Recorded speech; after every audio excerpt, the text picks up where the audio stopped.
El mecanismo, bueno, vamos a iniciar haciendo una introducción respecto a este importante tema. Vamos primero, tengo que decirles que vamos a enfocarnos en dos aspectos, en el control ventilatorio y en el control de tipo respiratorio, pero desde los aspectos neuroanatómicos. Eso significa que no vamos a tener en cuenta los aspectos neurofisiológicos, que son aquellos aspectos que, por ejemplo, se basan en los cambios de pH, que se van a basar también en los cambios en la sangre de la presión de oxígeno y la presión de CO2. Este mecanismo ventilatorio realiza dos tareas. Uno de los retos es establecer el ritmo automático de contracción de los músculos de la respiración. Ese ritmo automático va a ser cambiante y va a depender del estado en que se encuentre el cuerpo. Estaríamos hablando, por ejemplo, de aquellos estados de reposo, estados de sueño, sobre todo el sueño no REM, el sueño lento, de actividad física leve y de actividad física moderada a intensa, donde va a cambiar la respiración, no solamente en profundidad, sino también en intensidad. Por otro lado, el control ventilatorio debe ajustar su ritmo para acomodarse al cambio de las exigencias metabólicas. Cuando cambia la presión de oxígeno, la presión de CO2 y el pH, hay unos estímulos que van a ingresar sobre todo a través de nervios como el nervio glosofaríngeo hacia el bulbo raquídeo, a hacer conexiones con el núcleo del tracto solitario, con el núcleo comisural del nervio vago, eferencias por el núcleo motor dorsal, para modificar la respuesta de tipo respiratoria. También lo que sucede con los cambios de postura y algunos comportamientos no ventilatorios. Hablar, oler, comer también influye sobre los mecanismos de control de la ventilación. Respecto al control ventilatorio, vamos a iniciar hablando de un control motor. ¿Por qué hacemos referencia al control motor? Porque en esencia la respiración involucra musculatura estriada, como por ejemplo el músculo diafragma, los músculos intercostales, los músculos de la pared abdominal, en algunos accesorios como los serratos, el anterior, los posteriores superior e inferior, incluso los músculos escalenos. Para el control motor, la neuroanatomía clásica nos indica que hay unas neuronas motoras superiores que están localizadas en la corteza cerebral, unas neuronas motoras inferiores que se localizan en los núcleos motores del tronco encefálico o del tallo cerebral, como es el caso, por ejemplo, del núcleo ambiguo, el núcleo motor del facial, el núcleo motor del trigémino, el núcleo motor del hipogloso, pero también encontramos las neuronas motoras inferiores en los cuernos o astas anteriores de la médula espinal. Entre la neurona motora superior y la neurona motora inferior hay conexiones a través de unas vías axonales. Por ejemplo, los axones corticonucleares vulvares se van a originar en neuronas motoras superiores de la corteza cerebral y van a descender a hacer sinapsis con los núcleos motores del tallo cerebral o tronco encefálico, mientras que las fibras corticoespinales, tradicionalmente conocidas como la vía piramidal, se van a originar en las neuronas motoras superiores de la corteza cerebral y van a descender a hacer sinapsis con las motoneuronas alfa del asta o cuerno anterior de la médula espinal. De esta forma, debemos recordar que los hemisferios cerebrales están divididos en 5 lóbulos. Uno de esos 5 lóbulos corresponde al lóbulo frontal, localizado inmediatamente por la cisura central o cisura de Rolando. Vamos a encontrar por delante de este surco el área 4, que corresponde al área motora primaria, el área 4 de Brodmann. En esta área 4 de Brodmann, la corteza cerebral es más desarrollada en lo correspondiente a las capas piramidales, que son las que están relacionadas con las neuronas del movimiento. También vamos a tener en cuenta que el componente motor superior, representado en el área 4, en el giro precentral del lóbulo frontal, tiene una representación de cada uno de los segmentos corporales, particularmente los músculos del tronco, donde encontramos el diafragma, los intercostales, los músculos abdominales, se localizan en la parte superior, cerca del surco interhemisférico. Este es un territorio vascularizado por la arteria cerebral anterior. Aquí tendríamos las neuronas motoras superiores para la musculatura o el control motor de los músculos de la respiración. Estos tres esquemas nos están mostrando una organización estructural de la corteza cerebral. Existe la corteza cerebral sensitiva primaria, como por ejemplo la que se localiza en el área 312. Se puede identificar también la corteza de asociación, por ejemplo, en áreas como área 5-7. Podríamos encontrar también en áreas como la 18-19, como la 22. Y por supuesto, la corteza motora. La corteza motora es la que vamos a encontrar localizada en el área 4. Si miramos, la corteza cerebral está constituida por 6 capas de neuronas, es estratificada, se conoce con el nombre de corteza cerebral homotípica. Esa corteza cerebral homotípica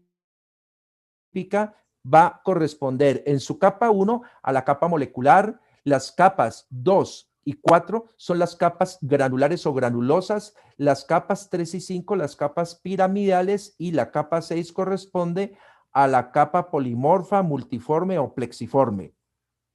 Y quiero que identifiquemos en la corteza motora primaria la capa 5. Si ustedes miran aquí en la corteza motora, la capa 5 está más desarrollada, por ejemplo, que en la corteza sensitiva, que es un poco más delgada.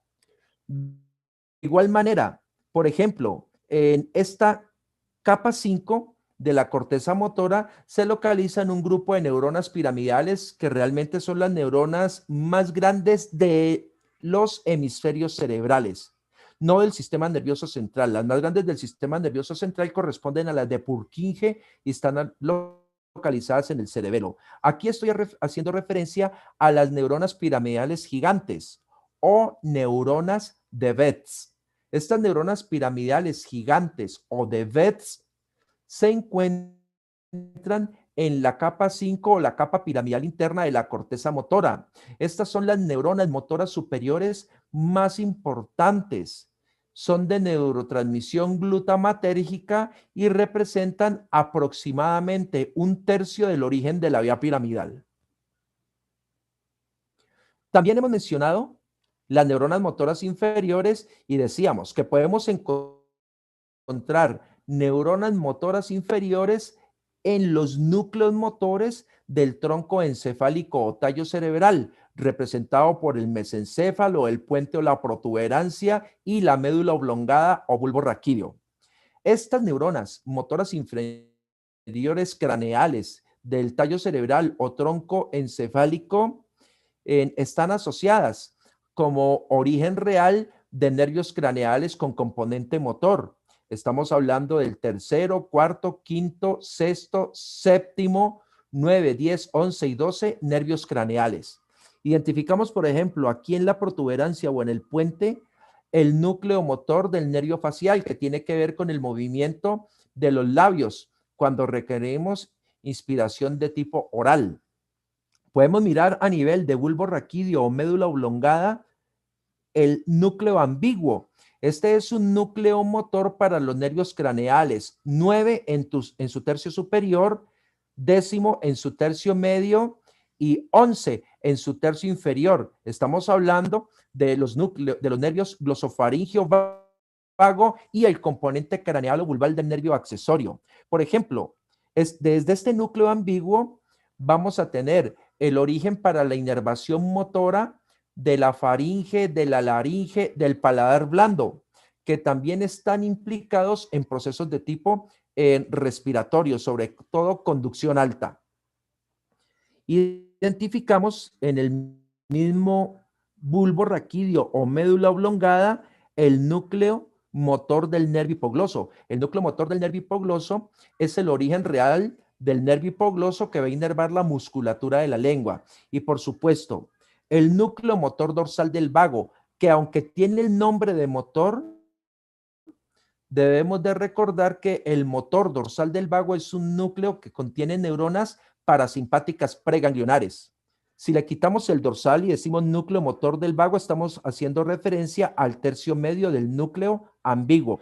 Por lo tanto, el nervio vago tiene un componente motor y un componente parasimpático, y este componente parasimpático, vamos a ver más adelante, tiene mucha relevancia en el control del músculo liso de los bronquios.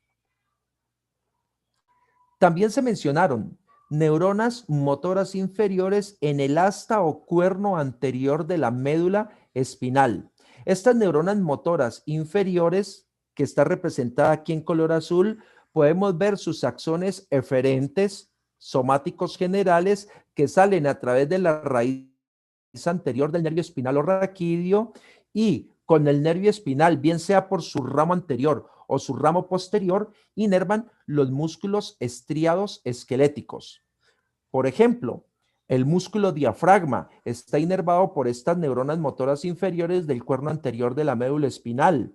Los músculos intercostales, los abdominales, los escalenos, los serratos, toda esta musculatura que tenemos desde el cuello hacia abajo está inervada por neuronas motoras inferiores del cuerno anterior de la médula espinal. ¿Qué tienen en común estas neuronas del cuerno anterior de la médula espinal con las neuronas de los núcleos motores del tallo cerebral? Que su neurotransmisión es colinérgica y que las vamos a clasificar como neuronas motoras inferiores. Regresamos nuevamente a nuestra presentación completa. Ok, proseguimos. En este esquema, ustedes pueden aquí apreciar las neuronas motoras superiores. Por ejemplo, aquí en color azul estoy representando esas neuronas de Betz. Por lo tanto, esta sería una representación esquemática de la corteza cerebral en el área 4 de Brodmann. Neurona de neurotransmisión glutamatérgica localizada en la capa 5 de la corteza cerebral homotípica de los hemisferios cerebrales. ¿Qué pasa con los axones de estas neuronas piramidales o neuronas de Betz de la corteza motora? Como podemos ver, sus axones descendieron.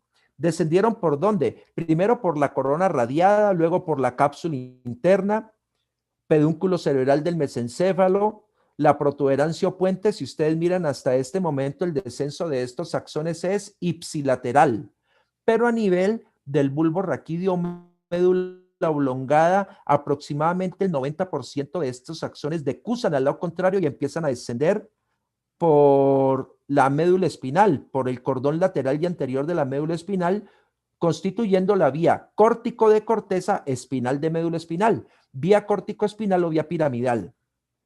Aquí pueden apreciar ustedes, por ejemplo, la médula cervical, y aquí en color verde hay un representante de la neurona motor inferior de los cuernos anteriores de la médula cervical. Acá en color azul, este sería un representante de las neuronas motoras inferiores del cuerno anterior de la médula espinal en los segmentos torácicos. Intencionalmente hemos seleccionado estos dos segmentos porque desde la médula cervical vamos a inervar al músculo diafragma. Desde las neuronas motoras inferiores de la médula torácica vamos a inervar los músculos intercostales y los músculos de la pared abdominal. Esta vía corticoespinal que viene de esta neurona piramidal de Betz, dijimos que tiene neurotransmisión glutamatérgica. Debemos de recordar que el glutamato es el principal neurotransmisor excitatorio del sistema nervioso central. Cuando ocurre la excitación de la neurona motora superior, el glutamato es liberado a la hendidura sináptica. O sea que esta neurona presináptica estaría representando el axón de la neurona motora superior. Esta neurona postsináptica estaría representando el cuerpo de la neurona motor inferior, bien sea el núcleo motor del tallo cerebral o el cuerno anterior de la médula espinal.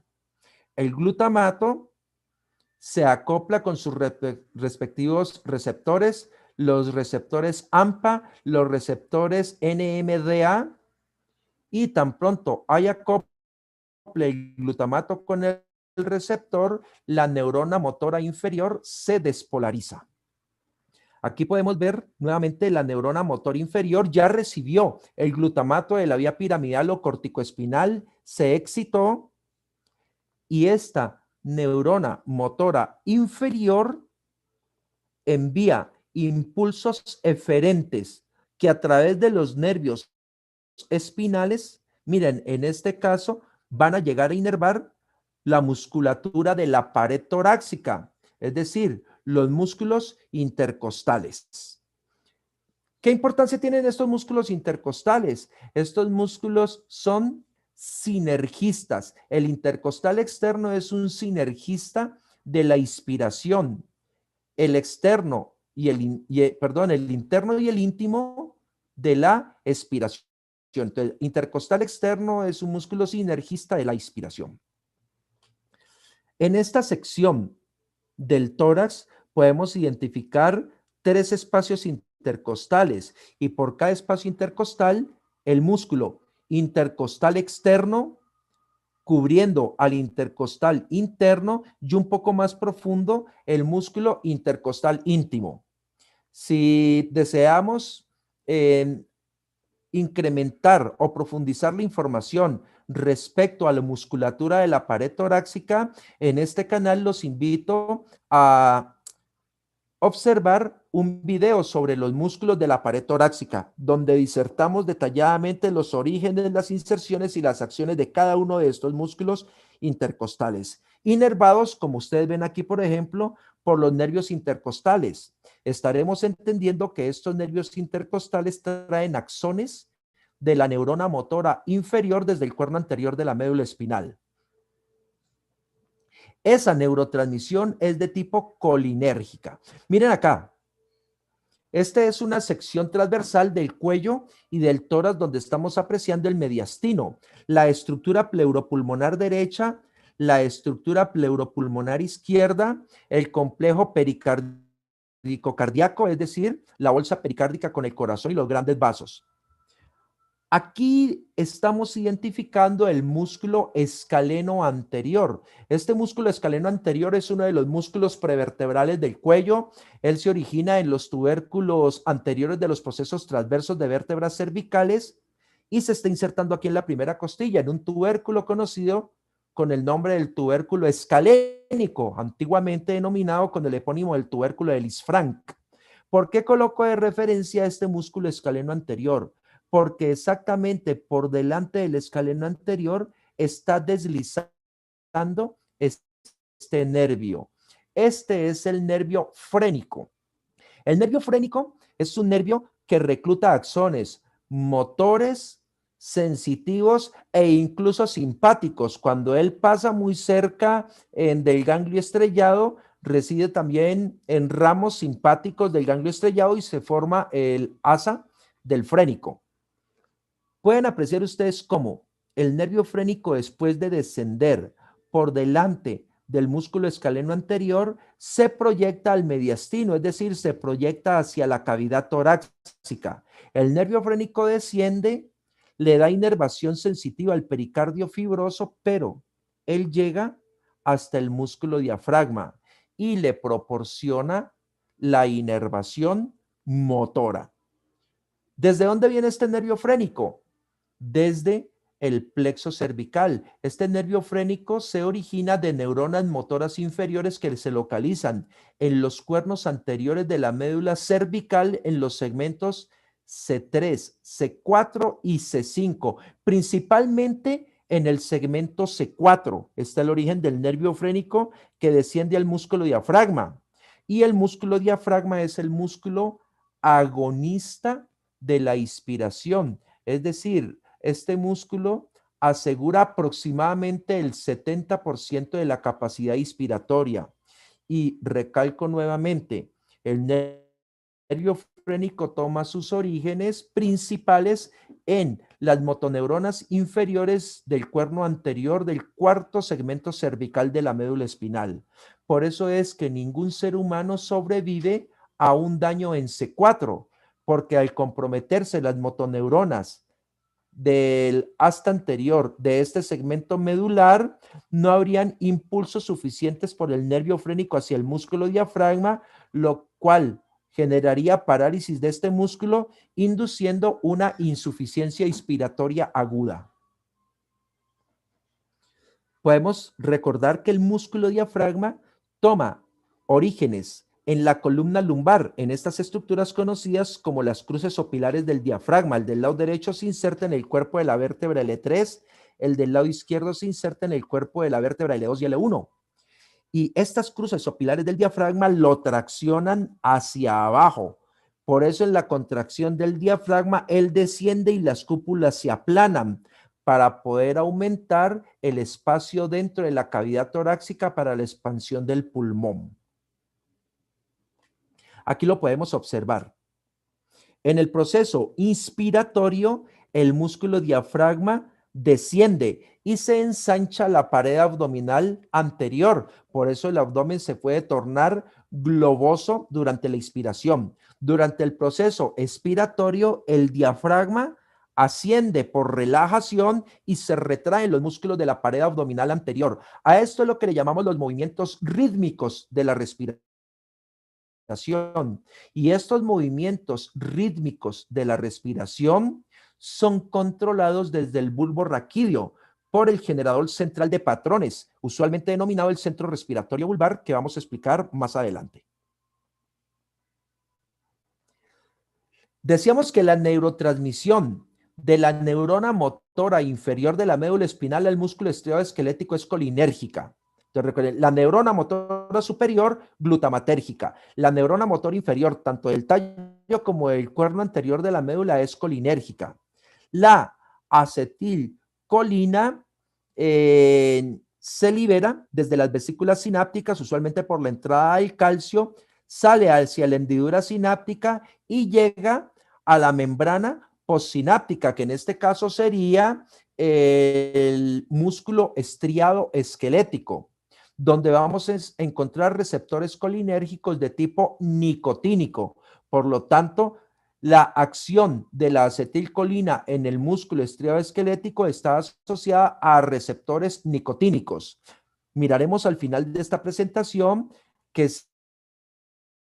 si estamos a nivel de músculo liso, como por ejemplo el de los bronquios, va a cambiar el receptor a muscarínico. Pero esperemos llegar un poco allá. Hemos hablado en esta primera parte del control motor de la respiración que involucra músculos estriados como el diafragma, los intercostales y los abdominales. Hemos dicho que para el control de estos músculos requerimos neuronas motoras superiores en la corteza cerebral, principalmente en el área 4, cuya neurotransmisión es glutamatérgica y sus axones forman las vías corticoespinales y corticonucleares. También hemos hablado del papel de la neurona motor inferior localizada en los núcleos motores del tallo cerebral, principalmente el ambiguo, y en el cuerno anterior de la médula espinal, donde estas neuronas motoras inferiores son colinérgicas y el músculo tiene receptores colinérgicos nicotínicos para este tipo de neurotransmisión. Ahora vamos a hablar de las neuronas relacionadas con la respiración. Las neuronas relacionadas con la respiración son importantes. Miren, la actividad rítmica de salida del sistema nervioso central hacia los músculos de la ventilación normalmente se produce de forma automática, sin ningún esfuerzo consciente. Esta actividad de salida depende de una red inmensa de neuronas, que son estas neuronas relacionadas con la respiración, que se sitúan principalmente en la médula oblongada o bulbo raquídeo, pero también se pueden encontrar en el puente o la protuberancia. Estas neuronas descargan potenciales de acción durante partes específicas del ciclo respiratorio. Vamos a mirar. ¿Dónde hay neuronas relacionadas con la respiración? Por ejemplo, las neuronas motoras inferiores del tallo cerebral o tronco encefálico y el cuerno anterior de la médula espinal, sobre todo en la médula cervical y torácica. Vamos a tener en el puente, vamos a hablar ahora del centro apneústico, del centro neumotáxico que están en el puente. También hay en la médula oblongada y tal vez este es el grupo de neuronas relacionadas con la respiración más importante, el denominado generador central de patrones o también centro respiratorio vulvar, el CRB, y un grupo de interneuronas que establecen conexiones. Hablemos del generador central de patrones o centro respiratorio vulvar, es tal vez el más estudiado de todos. Este generador central de patrones para la respiración es como un reloj que cronometra el ciclo automático de inspiración y expiración. Miren, la palabra automático, a pesar de que se involucran músculos estriados, los procesos respiratorios los hacemos de manera inconsciente, automática. Cuando el generador central de patrones deja de hacer tic-tac, porque lo hemos comparado como un reloj, él deja de hacer este tic-tac en ausencia de impulsos tónicos. Los impulsos tónicos son todos aquellos impulsos que modifican la actividad respiratoria. Si no hay impulsos tónicos, hay ausencia de ventilación o apnea y por consiguiente la muerte si esto es de manera sostenida. ¿De dónde vienen estos impulsos tónicos? Pueden provenir de los quimiorreceptores centrales y periféricos. Por ejemplo, los quimiorreceptores a nivel del glomus carotidio, en el punto de origen de la arteria carótida interna, inervados por el nervio glosofaringio, llevan impulsos a través del nervio del seno carotidio hasta el tallo cerebral a nivel del bulbo. ¿Para qué? Para controlar parámetros de los gases en la sangre arterial, como por ejemplo los niveles de oxígeno, de CO2 y de pH, que esto ya sería la parte neurofisiológica. A diferencia de un reloj, el generador central de patrones de la respiración cambia con la fuerza del impulso de los quimiorreceptores. Por eso son importantes estos quimiorreceptores, porque las concentraciones de oxígeno, de CO2 y el pH sanguíneo está constantemente enviando señales hacia el bulbo raquídeo para poder modificar las características de la ventilación. ¿Qué le puede modificar? La profundidad y la frecuencia. Vamos a observar este esquema. Podemos identificar aquí el tallo cerebral o tronco del encéfalo. Dijimos hace un momento que desde el tallo cerebral o tronco encefálico descienden impulsos hacia la médula espinal.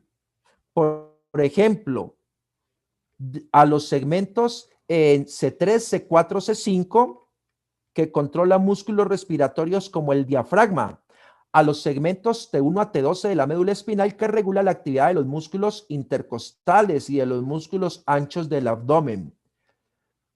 Pero podemos tener también lo siguiente, desde el tallo cerebral directamente núcleos que dan origen a los nervios craneales. Quinto, el trigémino, por ejemplo, para la apertura de la boca. El séptimo, el nervio facial para los movimientos de los labios y la dilatación de las alas nasales. Los nervios glosofaringio, décimo y accesorio, que en conjunto forman el plexo faringio Para inervar, por ejemplo, la faringe, entre el 10º y el 11 inervan la laringe. Acá, por ejemplo, la acción de los músculos cricoaritenoideos posteriores que abren la glotis para tener una vía respiratoria permeable. El hipogloso, que tiene que ver con los movimientos de la lengua, y toda esta musculatura también indirectamente participa en los músculos respiratorios. Por lo tanto, el control muscular va a depender de nervios espinales y de nervios craneales. Podemos aquí encontrar cómo si aumenta la presión de CO2, si disminuye la presión de oxígeno, si disminuye el pH sanguíneo, vamos entonces a tener una detección periférica por los quimiorreceptores que van a enviar señales por los nervios glosofaringio y vago. Estas señales llegan al tallo cerebral y el tallo cerebral modifica la actividad de los músculos de la respiración para poder afectar, por ejemplo, la frecuencia respiratoria. Hablemos de la apnea. En eunea es el patrón de actividad inspiratoria y expiratoria durante 3 situaciones: el sueño lento o el sueño no REM, los estados de reposo y el ejercicio leve, donde la frecuencia y la profundidad respiratoria van acordes a la falta de actividad en nuestro cuerpo. Si aumenta la actividad física, es necesario aumentar la profundidad de la inspiración para que llegue más aire con oxígeno hacia los alvéolos pulmonares y acelere el intercambio gaseoso y podamos tener una adecuada oxigenación a nivel del músculo estriado esquelético, del sistema nervioso central y del miocardio. Podemos encontrar que la actividad regular en la eunea es muy regular, con ráfagas rítmicas. En este caso, la expiración se produce automáticamente al final de la inspiración y por retroceso elástico pasivo de la pleura y pulmones. Expliquemos. Aquí podemos encontrar centros inspiratorios en la médula oblongada o bulbo raquídeo, donde hay un grupo de núcleos que son los núcleos del centro respiratorio, los complejos vulvares, y de estos complejos vulvares, miren ustedes, las neuronas originan axones que decusan y descienden hasta la médula cervical. Ya dijimos que en la médula cervical los segmentos C3, C4 y C5 inervan al músculo diafragma. Eso significa que por cada contracción del músculo diafragma vamos a tener una inspiración que va a estar acorde al estado de reposo, al estado de sueño o al estado de ejercicio leve, eunea. Pero también podemos tener neuronas desde la médula oblongada o bulbo raquídeo que decusan y descienden hasta la médula torácica. ¿Por qué a la médula torácica? Porque allá hacen sinapsis con neuronas motoras inferiores cuyos nervios o axones van a dar origen a nervios espinales como los intercostales que inervan los músculos intercostales. Este proceso es automático. El que explicamos en la primera parte era un control motor voluntario. Sería catastrófico que dependiéramos del área 4 para el proceso inspiratorio. Eso significaría que durante el sueño, cuando la formación reticular apaga la actividad de la corteza cerebral, pues moriríamos. Pero gracias a estos centros respiratorios del bulbo raquídeo o médula oblongada que son automáticos, estos impulsos hacia el diafragma y hacia la pared torácica son constantes y son rítmicos para asegurar la inspiración. ¿Qué pasa durante el ejercicio, durante la actividad física? Que será necesario reclutar otros músculos que sean sinergistas al diafragma y a los intercostales para poder aumentar el esfuerzo inspiratorio. Estaríamos hablando, por ejemplo, de los músculos serratos y de los músculos incluso escalenos y el esternocleidomastoideo, cuando hay casos de disnea, como en una crisis asmática, como en una enfermedad pulmonar obstructiva crónica, donde claramente podemos identificar en el paciente tirajes intercostales y tirajes supraclaviculares que nos indican que se han reclutado otros músculos que no estaban acondicionados para la inspiración, pero que lo tienen que hacer para poder asegurar esta función básica. Miren aquí, estamos representando el pulmón y la pared torácica a la cual se adhiere en la pleura parietal. En la inspiración se distiende el pulmón y la pleura parietal hace presión contra la pared torácica. Esto ocasiona un reflejo y ese reflejo es el que hace que al final de la inspiración automáticamente se dé la expiración. Esto pasa en el sueño, esto pasa en el reposo y en la actividad física leve. Vamos resumiendo, entonces miren, músculos asociados a la inspiración, el agonista, el diafragma inervado por el nervio frénico, ya dijimos, desde neuronas motoras inferiores del asta o cuerno anterior de la médula espinal entre los segmentos C3 y C5. El más importante es C4, nadie sobrevivió a una lesión de C4 hacia arriba. Músculos intercostales externos, estos serían sinergistas del agonista, o sea, sinergistas del diafragma. Espacio por espacio están inervados por los nervios intercostales que se originan de la médula espinal torácica. Secundarios, la laringe, la faringe, la lengua, esternocleidomastoideo, trapecio, escalenos. La dilatación de las narinas es el aleteo nasal dado por el músculo nasal con su porción triangular y su porción alar, inervado por el nervio facial. Para la expiración, decíamos los intercostales internos, los íntimos y los músculos de la pared abdominal. Contracciones rítmicas, ¿quién las regula? Las regulan los núcleos del centro o del generador central de patrones localizado en el bulbo raquídeo. Entramos a la parte final. En las neuronas que se encargan de la regulación o del control respiratorio, a este descubrimiento inicial se lo debemos a Galeno de Pérgamo en el siglo II después de Cristo. Hay que recordar que Galeno de Pérgamo, uno de los padres de la anatomía, en la ciudad de Pérgamo estaba al servicio del Imperio Romano y era quien atendía a los gladiadores después de las grandes batallas en el Coliseo, y él se dio cuenta que si se hacía una sección en la médula cervical, en la parte alta, el gladiador fallecía. Pero si las secciones de la médula espinal se hacían en la parte baja o a nivel torácico, se podía tener parálisis de las extremidades, pero se conservaba en la actividad inspiratoria.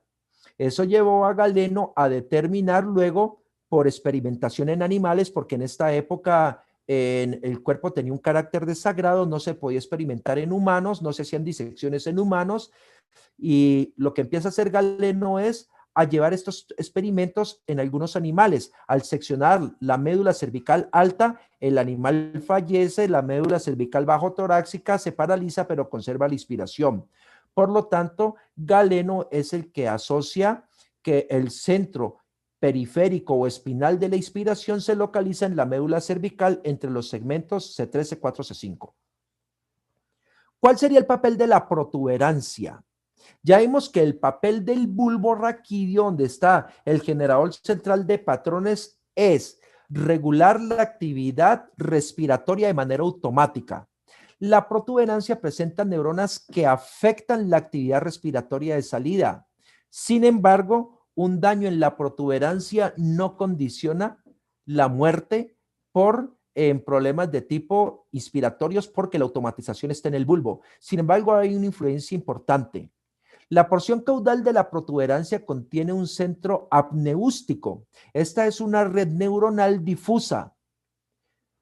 Tiene que ver con la inhalación jadeante, prolongada, seguida de exhalación corta e ineficiente que puede causar asfixia. Claro, estaríamos hablando de inspiraciones prolongadas, pero jadeantes, es decir, no hay esfuerzo inspiratorio, exhalaciones cortas ineficientes, por lo tanto, el grado de ventilación hacia los pulmones no sería el adecuado.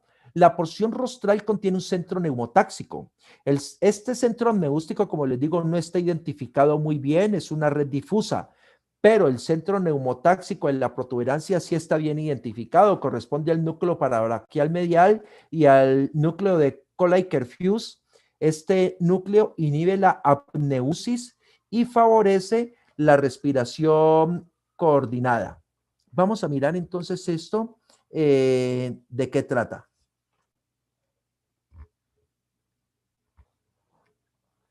Miremos aquí. A nivel de la protuberancia o puente, dos complejos: el área neumotáxica y el área apneústica. Dijimos que el área apneústica puede causar asfixia porque genera inspiraciones jadeantes prolongadas, pero sin profundidad. Mientras que el neumotáxico está representado en los núcleos parabraquial medial y el de Colli-Kerfuse. Este centro neumotáxico inhibe la apneusis y de esa forma, si la inhibe, nos permite mantener las inspiraciones profundas, lo que conlleva a indicar que estos núcleos tienen conexiones descendentes hacia el bulbo raquídeo, donde están el centro respiratorio vulvar o el generador central de patrones, representado en un área para la inspiración y otra área para la expiración. Podemos mirar aquí a nivel del puente, el núcleo de Colli-Kerfuse, el parabraquial medial, núcleo entonces que representan el centro neumotáxico que está muy bien definido. Y finalizamos con la médula oblongada o el bulbo raquídeo. Ahí tenemos neuronas relacionadas con la respiración organizadas en dos grupos, que serían estos grupos que estábamos mirando acá a nivel de bulbo raquídeo, médula oblongada. Un grupo respiratorio dorsal. Este grupo respiratorio dorsal, miren, es muy importante. Procesa la información sensorial. Y decíamos hace un momento en el esquema acá atrás que esa información sensorial proviene de quimiorreceptores que están inervados sensitivamente por los nervios glosofaringio y vago, por ejemplo, el nervio del seno carotidio. Procesa esa información sensitiva y este grupo respiratorio dorsal contiene principalmente neuronas inspiratorias. Se posiciona alrededor del núcleo del tracto solitario. Sabemos que el núcleo del tracto solitario está en el bulbo raquídeo. Su parte rostral contiene la segunda neurona para la vía gustativa, pero el núcleo solitario también contiene neuronas que reciben impulsos aferentes viscerales y generales, es decir, la sensibilidad de la mucosa de las vísceras huecas. Estamos mirando que alrededor de este núcleo solitario estaría ese grupo respiratorio dorsal con neuronas inspiratorias. Estas neuronas inspiratorias son las que van a dar los axones eferentes a la médula espinal, es decir, estos axones. Miren aquí. Este grupo respiratorio dorsal es el que va a dar los axones que van a llegar a la médula cervical y a la médula torácica a establecer sinapsis con las neuronas motoras inferiores para el control frénico del diafragma y el control de los músculos de la pared torácica. Por otra parte, el grupo respiratorio ventral se subdivide en tres grupos. Un grupo respiratorio ventral rostral o de Bötzinger. Aquí hay interneuronas que dirigen la actividad respiratoria caudal, o sea, pared torácica y abdomen. Un grupo respiratorio ventral intermedio con motoneuronas asociadas a los nervios 9 y 10. ¿Y qué hacen los nervios craneales 9 y 10? Regulan la actividad motora de la laringe y de la faringe. ¿Qué les hacen? Las dilatan, y si las dilatan se permeabiliza la vía aérea y se favorece la inspiración profunda, lo que ocurre, por ejemplo, en casos de ejercicio. Y también hay neuronas premotoras para la médula cervical, porque si se dilata la vía respiratoria para tener inspiraciones más profundas, necesitamos contracciones enérgicas del músculo diafragma. El grupo respiratorio ventral y caudal tiene neuronas premotoras, pero expiratorias para los segmentos torácicos. ¿Por qué los segmentos torácicos? Porque en los segmentos torácicos se originan los nervios toracoabdominales, que van a inervar los músculos de la pared abdominal, que son expiratorios. Además de los segmentos torácicos, también se originan los nervios intercostales para los músculos intercostales interno e íntimo, que son expiratorios.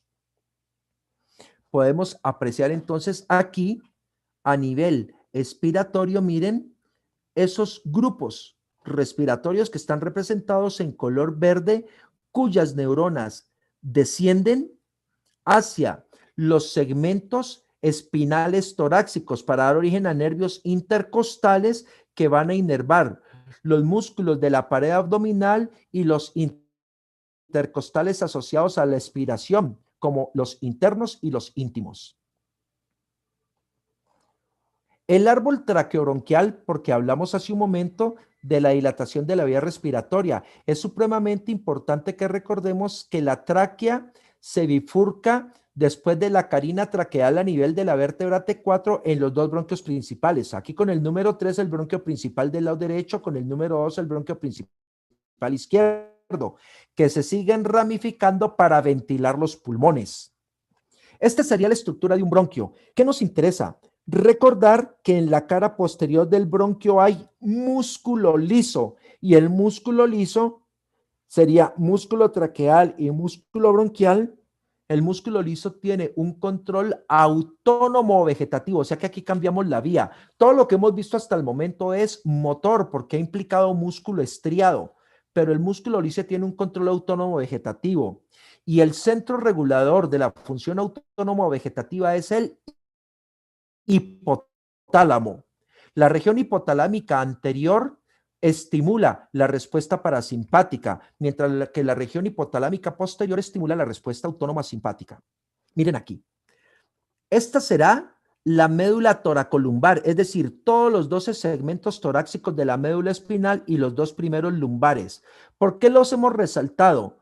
Porque todos los segmentos torácicos y los dos primeros lumbares contienen neuronas simpáticas preganglionares. Las neuronas simpáticas preganglionares son neuronas de neurotransmisión colinérgica.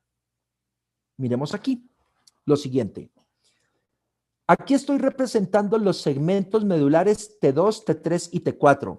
Como son segmentos medulares, tienen neuronas simpáticas preganglionares. ¿Qué es lo que va a suceder? Las neuronas simpáticas preganglionares localizadas en el cuerno lateral o hasta intermedia de los segmentos T2, T3 y T4 dan acciones eferentes que llegan a la cadena simpática paravertebral, particularmente a los ganglios T1, T2, T3 y T4. En estos ganglios paravertebrales simpáticos hay una sinapsis entre la pre y la posganglionar. Aquí es donde se libera la acetilcolina en receptores nicotínicos. ¿Y qué hace el axón de la neurona simpática posganglionar de los ganglios de la cadena simpática? Miren, que llega a la región broncopulmonar. Acá se libera el neurotransmisor o se liberan en general catecolaminas, adrenalina, noradrenalina, dopamina, y se va a dar un efecto broncodilatador. O sea que el simpático en la vía respiratoria es broncodilatador. ¿Dónde tendrá origen la neurona preganglionar? Hasta intermedia de los segmentos T2 a T4. ¿Dónde estará el origen de la neurona simpática posganglionar? En los primeros 4 ganglios de la cadena simpática porción torácica. La neurotransmisión preganglionar colinérgica en receptores nicotínicos y la neurotransmisión postganglionar catecolaminas, principalmente noradrenalina, adrenalina, dopamina en la región broncopulmonar y produce el efecto broncodilatador. Aquí lo podemos apreciar. la neurona simpática preganglionar tiene de neurotransmisión colinérgica, o sea que el cuerpo de esta neurona está en los cuernos intermedios o laterales de los segmentos torácicos T2, T3, T4. Este óvalo representaría el ganglio simpático de la cadena torácica, los 4 primeros ganglios de la cadena torácica. Aquí estaría incluido el ganglio estrellado cervicotorácico. Miren que el axón de la neurona preganglionar, que es colinérgica, hace sinapsis con el cuerpo de la neurona postganglionar, neurotransmisor acetilcolina y el receptor nicotínico.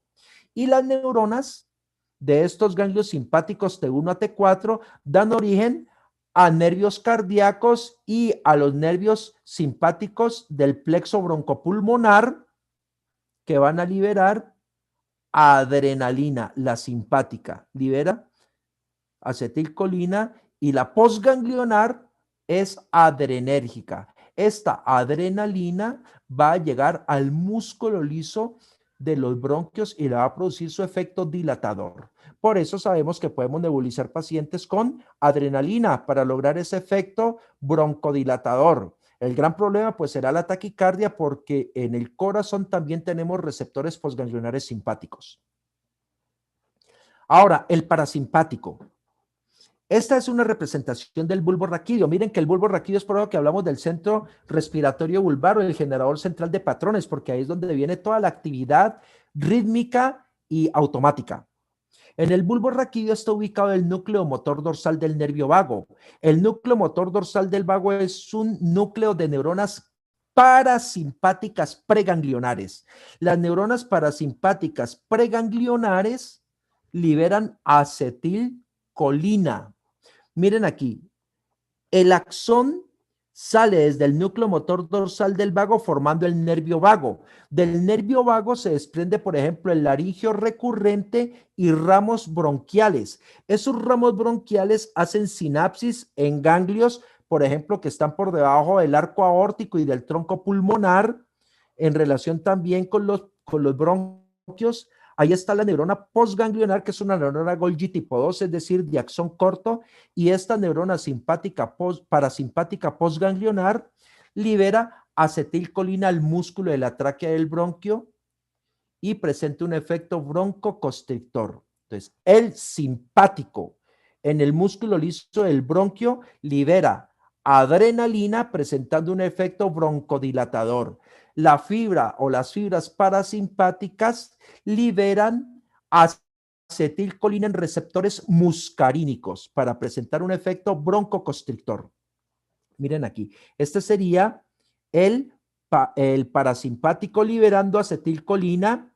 Miramos hace un momento que el motor también libera acetilcolina, solo que en el motor el receptor del músculo es colinérgico nicotínico, pero para el autónomo el receptor para la acetilcolina es de tipo muscarínico y se da el efecto, como les dije, broncoconstrictor.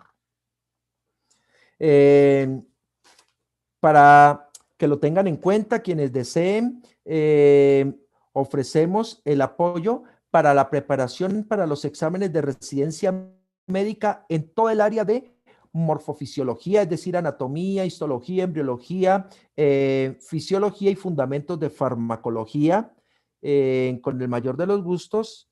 Información en el correo griveranatomy@gmail.com o en el WhatsApp 320-698-1980. Me queda agradecerles infinitamente por su atención, por su acompañamiento y estaré atento a las preguntas que puedan generar a través del chat. Mil gracias.